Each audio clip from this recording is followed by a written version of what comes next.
Est-ce que Yuka est totalement guérie de sa tumeur cérébrale dans le dernier chapitre de Jujutsu Kaisen Modulo? En effet, dans le chapitre, on voit Yuka se réveiller et semble avoir plus mal à la tête, ce qui est totalement incohérent pour certains, parce que rappelez-vous, au tout début de son combat contre Dabura, le narrateur nous disait littéralement que Yuka est d'ores et déjà considérée comme morte, et que la cérémonie ne prendra fin qu'au décès de Dabura Karaba, ou lorsque Makora sera détruit, ce qui achèvera Yuka. Mais alors, comment s'explique que Yuka soit toujours en vie et semble même être guérie de sa tumeur au cerveau? Il y a des explications à cela, mais avant de commencer, je te demande de t'abonner et de liker la vidéo si tu kiffes le contenu. Rappelez-vous à Shibuya, lorsque Megumi avait invoqué Makora et démarré le rituel de subjugation en incluant Haruta Shigemo comme participant. Avec l'arrivée de Sukuna, qui n'était pas inclus dans le rituel, tout a changé.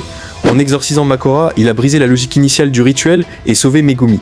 La situation ici est très similaire. Maru, avec son rituel de purification, parvient lui aussi à exorciser Makora. En détruisant l'élément central du rituel, il en annule les conséquences, ce qui sauve par extension Yuka Okotsu. Mais ça explique toujours pas comment Yuka semble être guérie de sa tumeur. S'il y a un personnage qui est capable de guérir une maladie aussi grave qu'une malformation liée à l'âme, c'est bien évidemment Mahito. Il l'a prouvé en remodelant l'âme de Mekamaru, le libérant des contraintes de son serment inné. Son pouvoir agit directement sur l'âme, et en modifiant l'âme le corps suit automatiquement. Or, dans les chapitres récents, on voit que Maru et Yuji possèdent désormais le pouvoir de Mahito. Cela change complètement la donne. Si le rituel de purification de Maru a utilisé ce pouvoir à grande échelle, alors il n'a pas seulement exorcisé Makora, il a potentiellement remodelé les âmes des habitants de Tokyo. Si la tumeur de Yuka était liée à une anomalie profonde qui est ancrée dans son âme, alors une reconfiguration de celle-ci pourrait logiquement faire disparaître la manifestation physique de la maladie, ce qui expliquerait le fait qu'elle a plus mal à la tête.